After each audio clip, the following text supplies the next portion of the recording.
street presented an appearance last night that could scarcely be equaled in any city of Bodie's size. It was quite a matter of difficulty to make your way through the throng. The saloons, eating houses, general stores, and various places of amusement were fairly packed with people. And considering the number of men working underground, it is hard to understand what such a vast concourse of people do. Of course, we ignore altogether the usual number of bums and vampires that follow in the wake of the energetic, laboring masses. A man walked into a saloon the other day and nodded his head at the crowd. 20 men stepped forward to answer the call. When he asked, "Boys, how many of you want to work?" 17 of them walked off saying, "I thought he wanted us to drink." The other 3 wanted to know what kind of work it was. Each day our streets are absolutely blocked up with teams which come from all directions, loaded with every variety of freight. The scene on Main Street is exceedingly lively and makes all feel more and more confident of the future of Bodie. Bodie Standard News, October 1878.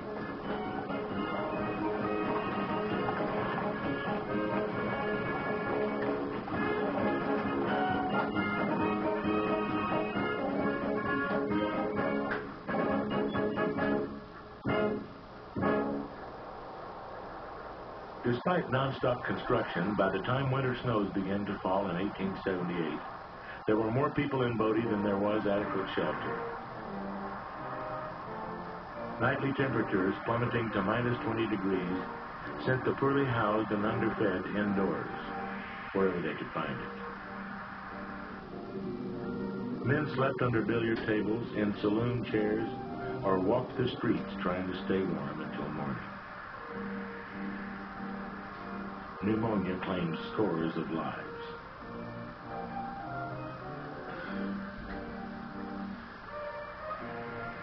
It is storming fearfully, and people are flocking here that have neither friends nor money.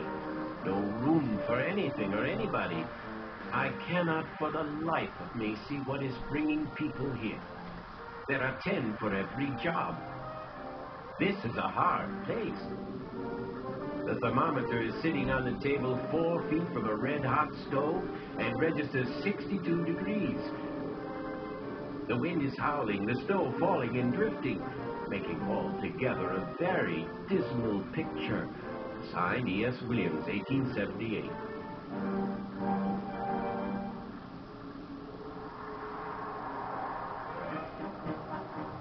December 1878.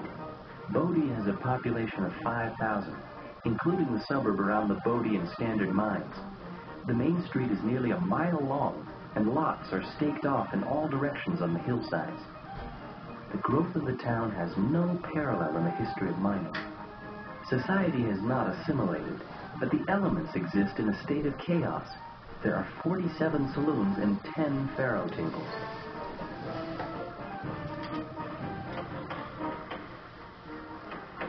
The spring of 1879 saw renewed vigor. It was said the hammer and buzzsaw could be heard every day from sunrise to sunset. Main Street in our prosperous city is a boulevard of the sky. No city in the world has a street so high and so wide. 250 feet by 8,300 feet high is some avenue.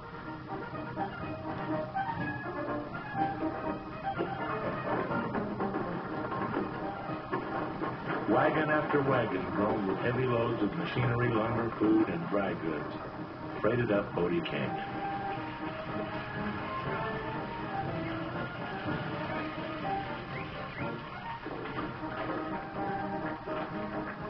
The stages come in loaded with passengers, go out loaded with bullion.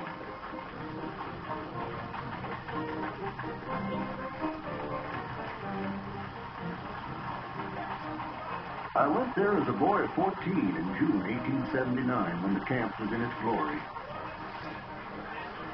Men came to Bodie from all over Nevada, from California, and from other places in the West, all of the adventurous type.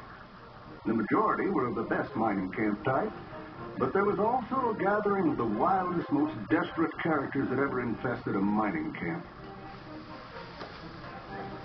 The streets were alive with men at all times of the day and night. Signed, Grant Smith.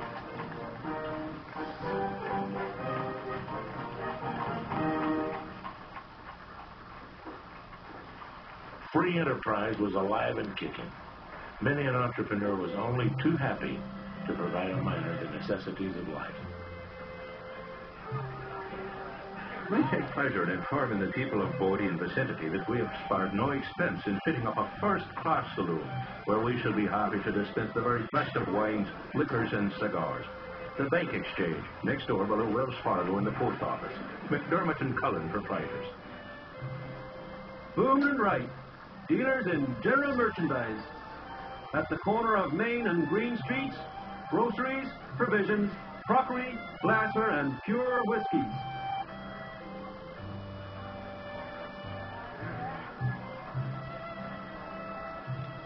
Silas B. Smith's new dry goods store will open Tuesday, November 25th, 1879, and will be run strictly on the cash system. The largest and most complete stock ever offered in Bodie.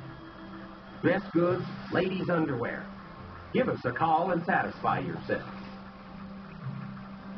The Bodie Bank.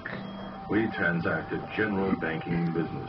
We sell exchange on San Francisco, New York, and draw direct on all the principal cities of Europe. We buy and sell mining stocks, strictly on commission. William Irwin, President.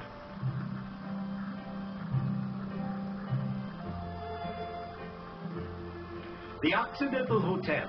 We claim for this house that it is the best furnished and most completely arranged of any in the state of California.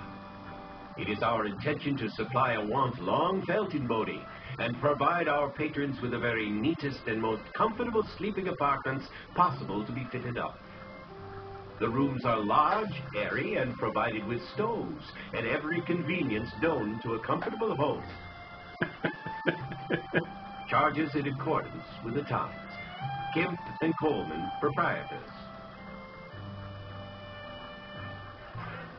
D. Tubino, formerly of San Francisco, respectfully informs his friends and the public that he is prepared to furnish to order all the delicacies the market affords.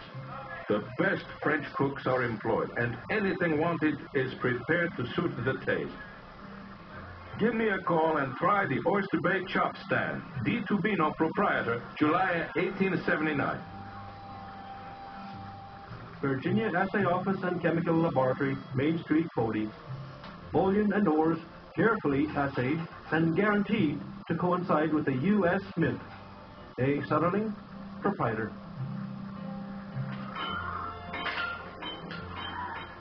Having leased a large stable, we are now prepared to furnish the public with the best turnouts in Bodie.